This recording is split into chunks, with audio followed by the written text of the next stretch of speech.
ये fissile cut off treaty के बाद जी नेक्स्ट करें जरा। Dangers of next nuclear next warhead. ठीक है, इसके बाद नेक्स्ट, हाँ जी यहाँ पर हम या इससे पहले, हाँ ये स्लाइड से शुरू है। टेररिस्ट एक्टिविटीज का हमने जिक्र किया था, ठीक है, कि इसमें हो सकती है यार, वे फॉरवर्ड पर छोड़ दें, ठीक है। अच्छा, अब इस सारे टॉपिक को पढ़ने के बाद, ठीक है, आप लोगों को आवाज सही आ रही है? जी सर, अभी सही है। चलो अल्लाह का बहुत बहुत शुक्र है, ठीक है। तो यार वे फॉरवर्ड क्या होगा? तो जिस तरह हमने सारे चैलेंजेस हम पढ़ रहे थे ना, तो उसमें जो लूप होल्स थे वो सारा कुछ हम आइडेंटिफाई कर रहे थे, और इस सारों में से मतलब हम यही कंक्लूजन निकाल लेते कि यार आगे जाने का रास्ता क्या है, ठीक है। तो हम ग्रेजुअली इस वे फॉरवर्ड में वही बातें डिस्कस करेंगे जो कि हमने आखज की हैं। तो इसमें सबसे पहले यही है कि यार आप नॉन प्रोलिफरेशन जो रिजीम्स है ना, उसमें जो लूप होल्स हैं आप उसको प्लग कर दो, ठीक है। इसके लिए सबसे बेहतरीन रास्ता क्या है कि जो प्रेजेंटली इंस्टीट्यूशंस मौजूद है ना आईएईए की शक्ल में, उसको आप स्ट्रेंथन कर लो। जो उसके वीकनेसेस है ना, चैलेंजेस जो हमने पढ़े थे कि इसके पास पावर्स नहीं होती इम्प्लीमेंटेशन, आपके पास इसके पास इंफॉर्मेशन के लिए गैदरिंग के लिए वो इशू होते हैं, आपके पास अगर एडिशनल प्रोटोकॉल ना हो तो वो अनडिक्लेयर्ड साइट्स पर इंस्पेक्शन नहीं कर सकते। तो इन सारी चीज़ों को मतलब हम तभी हैंडल मतलब कैटर कर सकते हैं जब हम इन इंस्टीट्यूशन को स्ट्रेंथन कर ले, ठीक है। तो पहला तो ये है हमारे पास एग्जिस्टिंग जो सिस्टम मौजूद है ना, उसी में हम रिफॉर्म्स करके, जो कि नीडेड रिफॉर्म्स है जिनकी वजह से चैलेंजेस आ रहे हैं, उसी को करके नॉन प्रोलिफरेशन या न्यूक्लियर डिजास्टर के जो आ सकते हैं ना हमारे पास सर्कमस्टांसेस, उससे हम मतलब उससे बचने के लिए ये हम रेमेडी कर सकते हैं। दूसरा ये है कि यार इन चीजों को किस सूरत में हम कर सकते हैं, वो ये बताता है आपके पास ये मोहम्मद अल-बरादी कि यार ये मल्टी नेशनल और मल्टी डायमेंशनल रिस्पॉन्सेस से ही मुमकिन है। ये किसी एक स्टेट का वो नहीं है, ठीक है, वो एजेंडा नहीं, ना ही कोई एक स्टेट ना ही कोई एक ब्लॉक इसको कर सकता है, बल्कि इसके लिए सारों को बिल्कुल मतलब इकट्ठे होकर इस पे काम करना होगा। एक स्टेट या एक ऑर्गेनाइजेशन कुछ भी नहीं कर सकती जब तक तमाम स्टेक होल्डर्स इन डेंजर्स को मतलब मद्देनजर रखकर कोई कंप्रहेंसिव स्ट्रेटेजी ना बनाए। तो वो आपके पास ये कहता है कि वो स्ट्रेटेजी क्या हो सकती है? तो ये कहता है कि यार वो स्ट्रेटेजी वही हो सकती है जो इन सारों के कंसर्न्स को एड्रेस करे। तो इन सारों के कंसर्न्स क्या है जो कि हमने ऊपर पढ़े थे कि यार सिक्योरिटी के कंसर्न्स की वजह से पावरफुल स्टेट्स भी दूसरों को एक्वायर नहीं करने देते कि हमारी सिक्योरिटी को थ्रेटन ना कर दे, फिर उसके लिए अनफेयर मीन्स भी मतलब अडॉप्ट करते हैं और उनको पनिश भी करते हैं। इसी तरह वीक स्टेट्स भी ये समझते हैं कि हमारे पास न्यूक्लियर वेपन्स आ जाए तो हम इन एग्रेशंस को डेटर कर सकते हैं, ठीक है। तो दोनों की तरफ सिक्योरिटी कंसर्न्स मौजूद है। तो ये कहता है कि आप कलेक्टिव सिक्योरिटी का सिस्टम बना लो, ठीक है, जिसमें आपके पास एक दूसरे के साथ कॉपरेशन जीरो सम गेम के बिना पर ना हो, ठीक है, बल्कि वो मल्टीलेटरलिज्म के मतलब बुनियाद पर और मल्टीनेशनल इंस्टीट्यूशंस को साथ लेकर हो, ठीक है। क्योंकि आपके पास अगर किसी स्टेट की मतलब वो सिक्योरिटी को आप अनएड्रेस छोड़ते हो ना, तो आप मतलब लूप होल्स छोड़ रहे हो पूरे सिस्टम में, और वहां पर फिर एक्सप्लॉयटेशन होगी और आप ये नॉन प्रोलिफरेशन रिजीम्स जो है इनको कभी भी रियलाइज नहीं कर सकते, और आपके पास प्रोलिफरेशन होगी और आपके पास न्यूक्लियर वॉर हेड्स के मतलब वो क्या है पर्सपेक्टिव में जो थ्रेट्स मौजूद है ना, वो आपके पास खुदा ना खास्ता रियलाइज हो सकते हैं। इसके अलावा जिस तरह हमने वो आखिरी पॉइंट पढ़ा था ना, ये क्या है चैलेंजेस में, तो उसमें आपके पास यही बात थी कि यार सोशल इश्यूज को आप एड्रेस कर ले, क्योंकि ये सारे आपके सिक्योरिटी इश्यूज ये सारे इंटरकनेक्टेड है। और फिर उसके लिए एक साइकिल भी उसने बताया था, पोवर्टी से स्टार्ट होकर वॉर्स की तरफ हो गया था।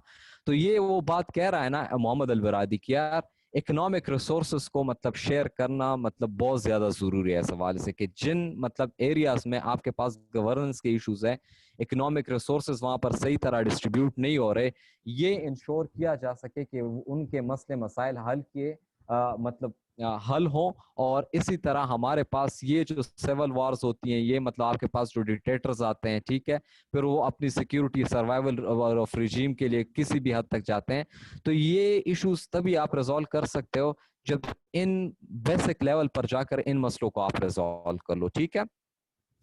क्योंकि ये बात कहता है कि global insecurities are not disconnected.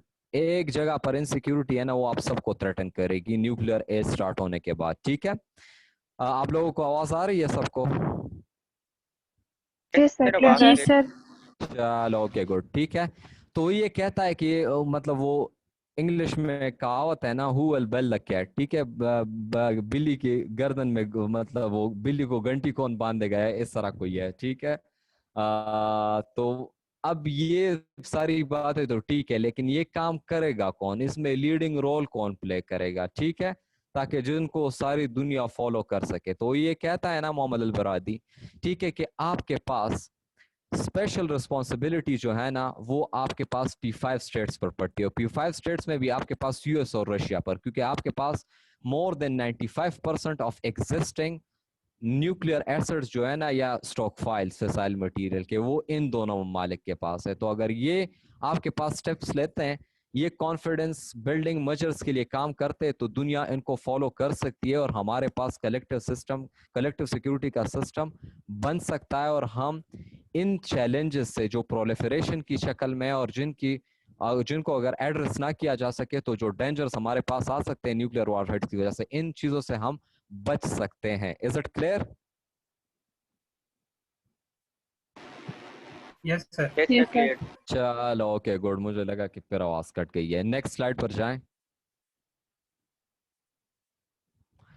यार इंटरनेशनल रिलेशंस के पर्सपेक्टिव से फिर अगर आपने इस पर क्वेश्चन आ गया, ठीक है, इंटरनेशनल रिलेशंस का ये एक टॉपिक है, ठीक है, बाकायदा सेक्शन है, पेपर नंबर 2 का सेक्शन नंबर 7 है आई थिंक। तो आपके पास किस तरह इंटरनेशनल रिलेशंस का पर्सपेक्टिव, मतलब वो हेडिंग दे के ना, इन तीनों कैटेगरीज के लिहाज से आप किस तरह इस एज को, न्यूक्लियर एज को या न्यूक्लियर पॉलिटिक्स जो चल रही है, इसको किस तरह देखोगे, ठीक है, किस तरह डिस्क्राइब करोगे, प्रिस्क्रिप्शन का दोगे।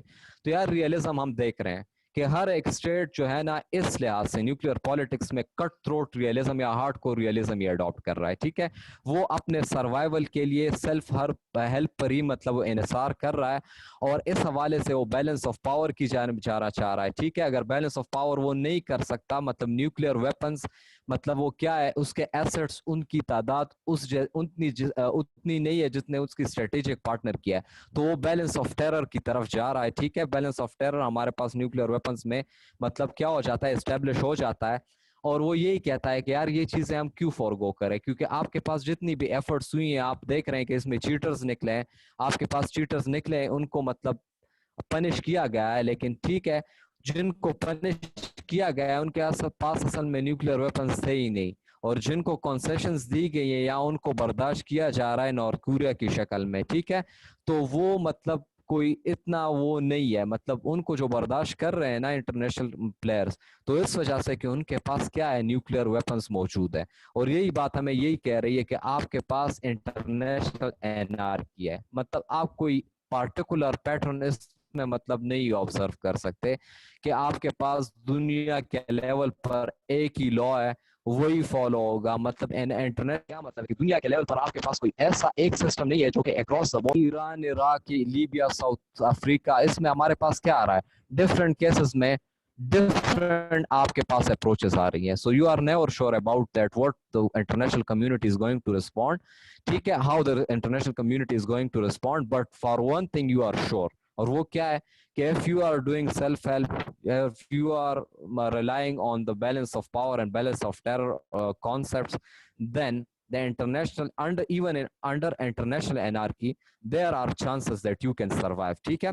इसी तरह आपके पास जो भी पॉसिबल ऑप्शंस होते हैं आप उसको एक्सप्लॉइट करो। पॉसिबल ऑप्शंस क्या है कि अगर आपके पास चीटर्स मौजूद है, ठीक है, और आपको मतलब ये फील हो रहा है कि इस ट्रीटी से मतलब मेरे मतलब हक में कोई चीज बेहतर साबित नहीं हो रही, तो आप उसको छोड़ सकते हो, क्योंकि वो आपका नेशनल इंटरेस्ट जूपर्डाइज कर रहा है। इसी तरह आपके पास नेशनल इंटरेस्ट अगर जूपर्डाइज हो रहा है, तो आपके पास रियलिज्म यही कहती है कि आप उस ट्रीटीज को साइन ही ना करो। तो पाकिस्तान इन्हीं प्रिंसिपल को मद्देनजर रखकर आपके पास अपने सुप्रीम नेशनल इंटरेस्ट को जूपर्डाइज नहीं कर रहा। इसी वजह से इंटरनेशनल एनआरकी को मद्देनजर रखते हुए डिफरेंट ट्रीटीज को डिस्क्रिमिनेटरी होने की वजह से पाकिस्तान ने रेटिफाई नहीं किया है। तो इस पे आपका पूरा पेज पेपर कवर जाता है इंटरनेशनल रिलेशंस पर्सपेक्टिव के रियलिज्म के हवाले से इस टॉपिक को, ठीक है। यही बात है अगर आप सिंपल इसी तरह भी लिख लें, ठीक है। And it is more than enough कि आपको 2.5 पेजेस ही लिखने होते हैं इंटरनेशनल रिलेशंस के पर्सपेक्टिव को हो रख के, ठीक है। अब आपके पास लिबरलिज्म, लिबरलिज्म किस तरह इस चीज को देखेगा, तो ये कहेगा, हम ये कहेंगे कि यार आपके पास फिर भी उम्मीद हमारे पास मौजूद है, डिप्लोमेसी से बेहतर रिजल्ट निकल सकते हैं। और इसकी मिसाल हमें कहां से मिलती है, जो लिमिटेड टेस्ट बैंड ट्रीटी थी वो सारों ने साइन कर, इंटरनेशनल प्लेयर्स ने इसमें पार्टिसिपेट कर दिया, तो उनके लिए भी अच्छे रिजल्ट्स निकले, बाकी स्टेट्स ने भी उसको फॉलो किया, ठीक है। इसी तरह आईएईए, ये एनएसजी, ये हमारे पास लूप होल सिस्टम मौजूद है, लेकिन ये एटलीस्ट एक चीज मतलब आपके पास इंश्योर कर रही है, ठीक है, कि हमारे पास एक्सीडेंटल यूज को कम किया जा सके, या आपके पास जो चेरनोबिल जैसे इंसिडेंट्स है उनको कम किया जा सके। सो यहाँ पर भी इफेक्टिवनेस मौजूद है, ठीक है।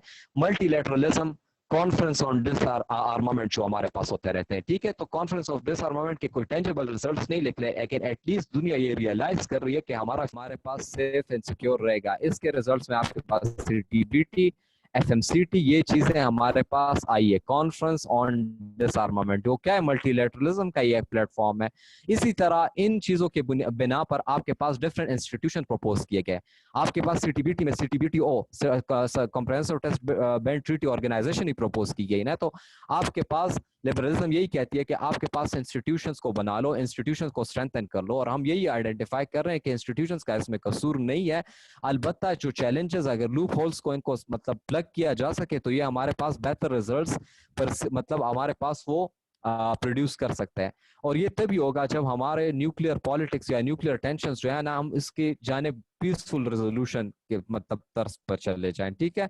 इन चीजों का हम पीसफुल रेजोल्यूशन ढूंढे, और पीसफुल रेजोल्यूशन तभी मुमकिन होगा जब आपके पास international players leading role play करेंगे, कलेक्टिव सिक्योरिटी को इंश्योर करेंगे, और जो टेंशंस डिफरेंट स्टेट्स के दरमियान में, चाहे वो वीक हो या पावरफुल हो, इनके दरमियान में चल रही है, अगर हम इनको क्या कर लें, इनको रिजॉल्व करने की जानिब जाए, तो हमारे पास न्यूक्लियर एज में हम पीसफुल कोएग्जिस्टेंस की तरफ जा सकते हैं। इज इट क्लियर अभी तक? जी सर। Yes sir. अच्छा चलो गुड यस यार, सर। सर से तो चीजें नहीं गुजर, ऊपर ऊपर से तो नहीं गुजर रही। जहां पर ज्यादा टाइम लगाना था, जहां पर ज्यादा चीजें एक्सप्लेन करनी थी, मैंने उस चीज को बहुत ज्यादा एक्सप्लेन किया। अब सिर्फ इन चीजों को अप्लाई करके मैं आपको समराइज करके बता रहा हूँ कि आपने लिखना किस तरह है इंटरनेशनल रिलेशंस पर्सपेक्टिव में ये चीज, ठीक है। इसी तरह आपके पास कंस्ट्रक्टिविज्म, इस लिहाज से आप क्या कहोगे, तो यार आप ये कहोगे कि हमारे पास पावर ऑफ आइडियाज, मतलब इंफॉर्मेशन एज हमारे पास शुरू हो गया है, ठीक है। उससे हमारे पास आइडियाज काफी हद तक शेप हो रहे हैं। ये चीज हमारे पास मीडिया में काफी हाईलाइट हो रही है कि इस वेपन्स के मतलब क्या नताइज निकल सकते हैं।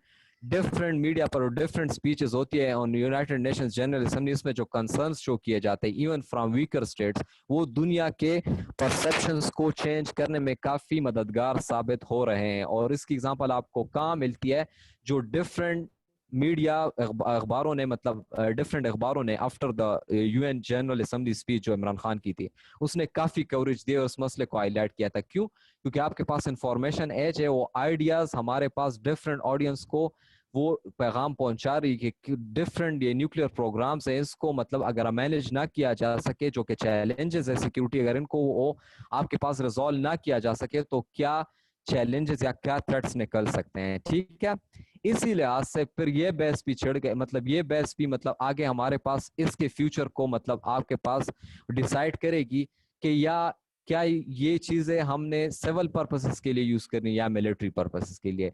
तो ये किस चीज पर डिपेंड करती है, ये आपके पास स्टेट की पॉलिसीज पर ही डिपेंड करती है। लेकिन स्टेट की पॉलिसीज कौन बनाता है, वो आपके पास स्टेट के ओहदेदारान बनाते हैं। लेकिन ओहदेदारान आते कहां से है, वो आपके पास सोसाइटी के लोग ही उसको इलेक्ट करते हैं। तो अगर हमारे पास ग्लोबल लेवल पर ये परसेप्शन चेंज हो जाए कि कोई भी स्टेट हो, ठीक है, अगर उनके अवाम ये मतलब आपके पास तहिया कर लें, या ये मतलब वो डिसाइड कर लें कि we are going to get rid of nuclear weapons because it is threatening our existence, ठीक है। तो ऑटोमेटिकली डायरेक्टली आपके पास लीडर्स कंपेल होंगे कि अपने पॉलिटिकल मैनिफेस्टोस और मैनिफेस्टोस में इस चीज को अपना हिस्सा बनाए कि हमने डिसआर्मामेंट की तरफ जाना है, एंड इवेंचुअली हम इस जानिब जा सकते हैं। ठीक है, अब आइडियाज एक स्टेट से दूसरे स्टेट तक वेरी फिलहाल कर सकते हैं, लेकिन आपके पास क्या है, आपके पास अल्टीमेटली इन आइडियाज ने ही डिसाइड करना है कि आपके पास क्या चीज होनी है। मतलब लेट्स सर आपकी सपोज वॉइस अमेरिका में सर ये डिस्टॉर्शन। आइडियाज प्रिवेल कर रहे हैं कि अगर आपके पास ब्रेड समझते ही नहीं हो। अच्छा ठीक है, हेलो, यस आपकी वॉइस ठीक जी ठीक है आपकी बात अभी सही है सर।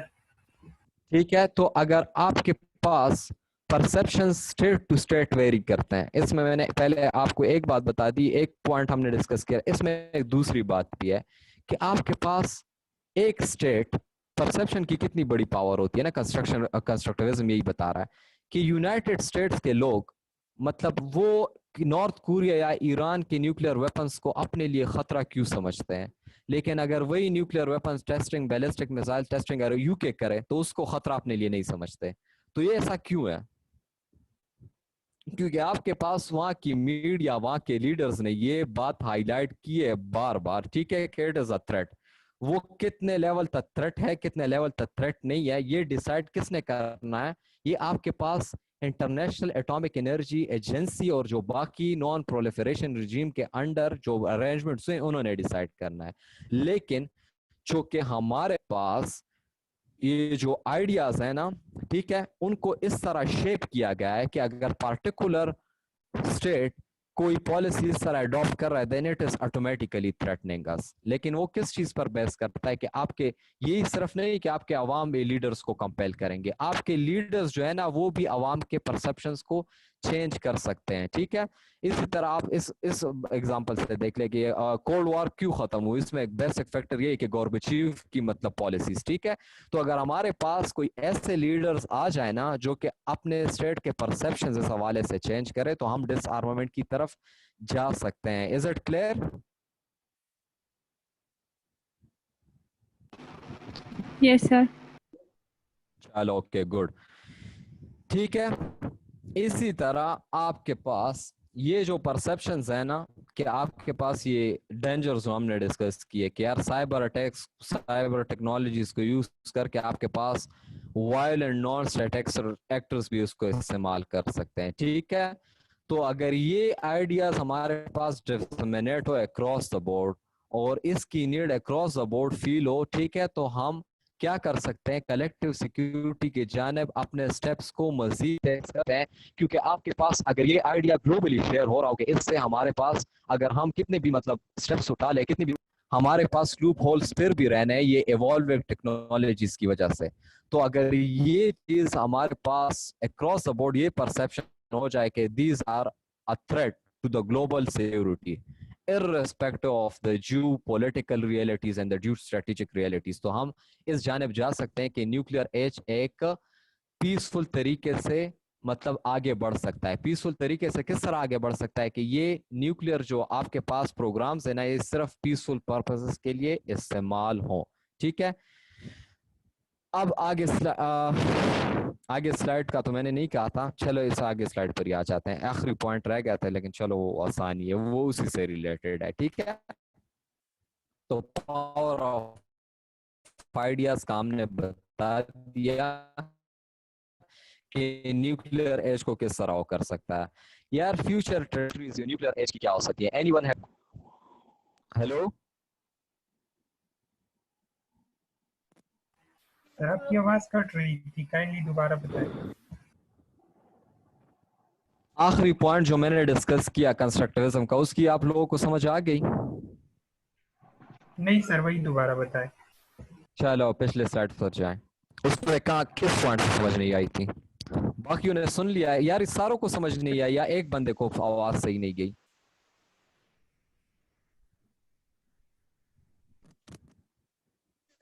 सर मैं खुद डिस्कनेक्ट हो गई थी तो नहीं पता। ठीक है, सर आपने सब लास्ट आप में लोग यही कहा जी जी, लास्ट बात मैंने क्या बताई, आप उससे मुझे अंदाजा हो जाएगा कि ये क्या कहाँ से डिस्कनेक्ट हुआ था। सर आपने यही कहा था ना कि जब हमारे जो स्टेक होल्डर्स हैं या एक्टर्स हैं, अगर वो स्टेट के या लोगों की परसेप्शंस कोई चेंज कर दे तो काफी मतलब ठीक है, डिसआर्मामेंट की तरफ हम जा सकते हैं। एग्जैक्टली फिर आखिरी बात मैंने यही कहा, फिर आखिरी बात हमने ये डिस्कस की थी कि अगर ग्लोबल लेवल पर जो कि हमारे पास चैलेंजेस और डेंजर्स मौजूद है, जिसमें खास तौर पर आपके पास जो वायलेंट नॉन स्टेट एक्टर्स है ना, जिसकी मिसाल मैंने आपको बताई भी थी कि यार टेररिस्ट के हाथ में जा सकता है, या डिफरेंट आपके पास कोई साइबर अटैक के थ्रू आपके पास ये टेक्नोलॉजीज मिसयूज हो सकती हैं। तो आपके पास अगर ग्लोबल लेवल पर तमाम स्टेट्स को ये लगे कि it is threatening our security, ठीक है, अगर न्यूक्लियर वेपन्स मौजूद है तो हम जितने भी सेफगार्ड्स कर ले, जितने भी अरेंजमेंट्स कर ले, लेकिन हमारे पास ये जो एवॉल्विंग टेक्नोलॉजीज है ना, खासकर साइबर टेक्नोलॉजीज, ये हमारे पास एक्सीडेंटल यूज को या आपके पास एक वायलेंट नॉन स्टेट एक्टर की मतलब हरकत की वजह से हमारे खिलाफ भी यूज हो सकते हैं, और किसी एनिमी के खिलाफ यूज होकर उसकी रिटेलिएशन में हमें भी तबाह कर सकते हैं। तो अगर ये इंटरनेशनल लेवल पर ये सेंटिमेंट्स जो है ना लोगों के जहन में बैठ जाए, वो लीडर्स को मतलब क्या कर ले, कंपेल कर लें, तो हम न्यूक्लियर डिसआर्मामेंट की तरफ जा सकते हैं, और न्यूक्लियर एज जो है ना उसमें हम उस जाने बढ़ सकते हैं जिसमें सिर्फ न्यूक्लियर प्रोग्राम पीसफुल पर्पसेस के लिए यूज होगा, ह्यूमैनिटी के डिस्ट्रक्शन के लिए नहीं। Is it clear? Yes sir, clear. Yes sir. चलो वेरी गुड, आगे जाएं आप नेक्स्ट स्लाइड पर। अब यार फ्यूचर ट्रेजेक्टरीज न्यूक्लियर एज की आज के दौर में या हिस्ट्री को देखकर और एग्जिस्टिंग रियलिटीज को देखकर हम क्या कह सकते हैं? तो यार ये मतलब बताना मुश्किल है, क्योंकि इसमें कोर जो एलिमेंट है ना, जो कि चुप के आपके पास वो प्रोग्राम्स चल रहे होते हैं, चुप के जो वेपन्स डेवलप हो रहे होते हैं। इसी तरह मोहम्मद अल बरादी ये कहता है कि हमें ये नहीं पता कि किन किन स्टेट्स के पास वेपन्स मौजूद है, क्योंकि प्रोलिफरेशन तो चुप मतलब एक खान नेटवर्क के अर्थ होने के बाद ये हकाइक सामने आए हैं कि आपके पास काफी प्लेयर्स इसमें इन्वॉल्व है। तो हमें नहीं पता कि क्या चीज मतलब एक्चुअल पिक्चर क्या है, लेकिन एक्चुअल पिक्चर के बारे में हम प्रेडिक्शन कर सकते हैं, और वो प्रेडिक्शन करके हमें ये पता चलता है कि यार काफी चैलेंजेस है हमारे सामने। उन्हीं चैलेंजेस को मद्देनजर अगर हम रखते हैं ना, तो हमारे पास फ्यूचर के बारे में हम रीजनेबल कोई प्रेडिक्शन दे सकते हैं कि यार फॉलोइंग 3 ट्रेजेक्टरीज में कोई एक चीज जो है ना it can occur in the future. ठीक है, ये हम सिर्फ रीजनेबल ये क्या प्रेडिक्शन दे रहे हैं, एक्चुअल प्रेडिक्शन हम कभी भी नहीं दे सकते, लेकिन इन तीनों में से फोर्सिबल फ्यूचर में हमारे पास चीजें हो सकती हैं। ठीक है, पहली तो ये है कि हम कंप्लीट डिसआर्मामेंट की तरफ चले जाएं, वही बात है जो ट्रीटीज हमारे पास हुई है नॉन प्रोलिफरेशन रिजीम की, सारी पार्टीज इस पर एग्री हो जाएं, और हमारे पास वही गोल्स रियलाइज हो जाए कि जो कि आपके पास 1957 से ये कह रहे हैं कि हमने रियलाइज करने हैं। तो यार ये चीज पॉसिबल है, लेकिन इट इज लीस्ट लाइकली क्यों?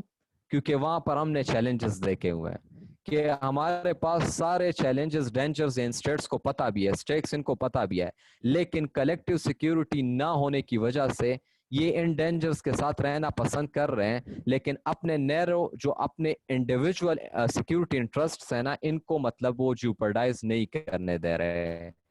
इसी तरह जो मेजर जिन्होंने लीडिंग रोल प्ले करना है ना इस चीज में, कंप्लीट डिसआर्मामेंट में या न्यूक्लियर नॉन प्रोलिफरेशन रिजीम्स को फुलफिल करने में, वो अपना लीडिंग रोल नहीं प्ले करे, बल्कि वो तो उल्टा आपस में लड़ पड़े हैं। रिसेंटली जो कि यूएस ने एलिगेशन लगाई है रशिया पर, तो आपस में लड़ पड़े हैं। तो बाकी पार्टीज को किस तरह इंश्योर करवाएंगे that we should go towards nuclear disarmament, and we should get rid of the nuclear weapons and the nuclear weapons program, and ultimately the menace of the nuclear warheads will be eliminated from the planet Earth. तो यार ये चीज least likely है, मैं ये नहीं बता रहा कि impossible, but it is least likely in the foreseeable future. ठीक है, कोई अगर गैर मामूली सूरत हाल पेश आ जाए तो फिर ये हो सकता है, लेकिन मैंने तभी इसको लीस्ट लाइकली कहा है कि इसके लिए कंडीशंस जो है ना वो हमें नजर नहीं आ रही फॉरसेबल फ्यूचर फ्यूचर में, लेकिन फिर भी ये हो सकता है क्योंकि अरेंजमेंट तो पहले से ही मौजूद है, उसमें सिर्फ सर आपकी आवाज नहीं आ रही। सही है। सर काफी डिस्टॉर्शन है। दूसरा आपके पास जो सर आवाज नहीं आ रही, डिस्टॉर्शन।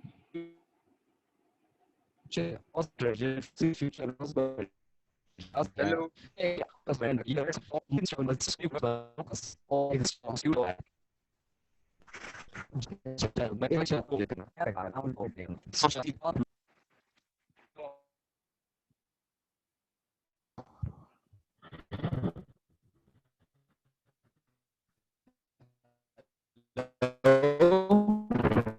हेलो, अस्सलाम वालेकुम।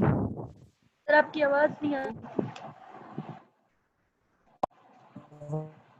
रही। आप लोगों को अभी भी कट रही है। सर डिस्टॉर्शन है।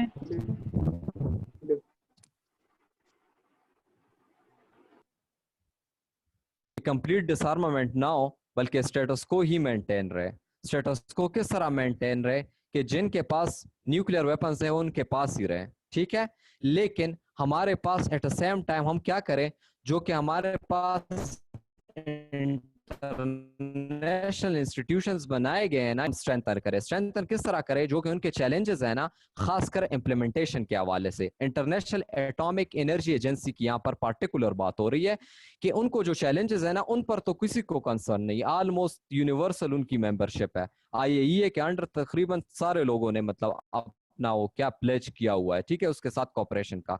तो उस इंस्टीट्यूशन को स्ट्रेंथन किया जा सकता है, ठीक है, फ्यूचर में, ताकि मजीद हथियार हमारे पास ना फैले, ताकि हमारे पास सिक्योरिटी एंड सेफ्टी को इंश्योर बनाया जा सके, और हमारे न्यूक्लियर वेपन्स उन स्टेट्स के पास जो कि मतलब आपके पास वो क्या है, जिनके पास न्यूक्लियर वेपन्स मौजूद है, लेकिन वहां पर हमारे पास ये वायलेंस नॉन स्टेट एक्टर्स मौजूद है, मतलब दहशतगर्दी के एलिमेंट्स मौजूद है, तो किसी तरह उनको उनकी रीच से बचाया जा सके, ठीक है। तो दूसरा मतलब ये हमारे पास फोर्सिबल फ्यूचर में ये चीज जो है ना, ये लाइकली है, मतलब इसके इम्कानात जरा ऊपर वाले से ज्यादा मौजूद है। क्यों? क्योंकि इसमें आपके पास पावरफुल स्टेट्स ने न्यूक्लियर वेपन भी नहीं गिव अप करने इसको पड़ रहे, जो वीक स्टेट्स जिन्होंने आपके पास न्यूक्लियर वेपन्स बनाए हुए हैं उनको भी नहीं गिव अप कर, मतलब वो भी नहीं गिव अप कर रहे, कोई ट्रीटी भी साइन नहीं कर रहे, बल्कि एग्जिस्टिंग जो इंस्टीट्यूशन है ना, इंटरनेशनल एटॉमिक एनर्जी एजेंसी का, उसको स्ट्रेंथन करने की बात हो रही है, जो कि आपके पास प्रोलिफरेशन को कंट्रोल कर सकता है। ना सिर्फ प्रोलिफरेशन को कंट्रोल कर सकता है अगर हम इसको स्ट्रेंथन कर ले, बल्कि अगर कोई एक्सीडेंटल या ये चीज मतलब खुदा ना ख्वास्ता आनी है ना, तो अपने सेफगार्ड्स और वेरिफिकेशन के साथ उसको भी प्रीएम्प्ट कर सके। तो ये हमारे पास दूसरा सिनेरियो आ सकता है। Is it clear? जी सर। यस चलो ओके गुड। लेकिन आपके पास जो फोर्सिबल फ्यूचर में एक जो हमारे पास पॉसिबल ट्रेजेक्ट्री नजर आ रही है ना, वो ये है कि हॉरिजॉन्टल और वर्टिकल प्रोलिफरेशन ये मजीद बढ़ेगी, ठीक है।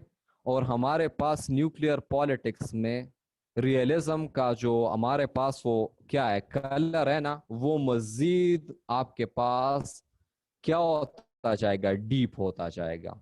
क्यों ये बात मैंने मोस्ट लाइकली लिखी हुई है, आपने ऊपर सारी चीजों से हमने एक चीज ऑब्जर्व की है। क्यों ये काम होगा?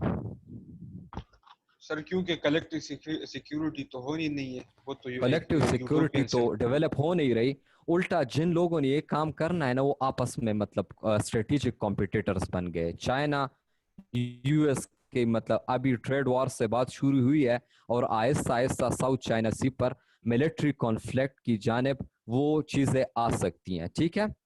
एक बात तो ये हो गई। दूसरा इसमें क्या है, ये जो joint comprehensive plan of action था,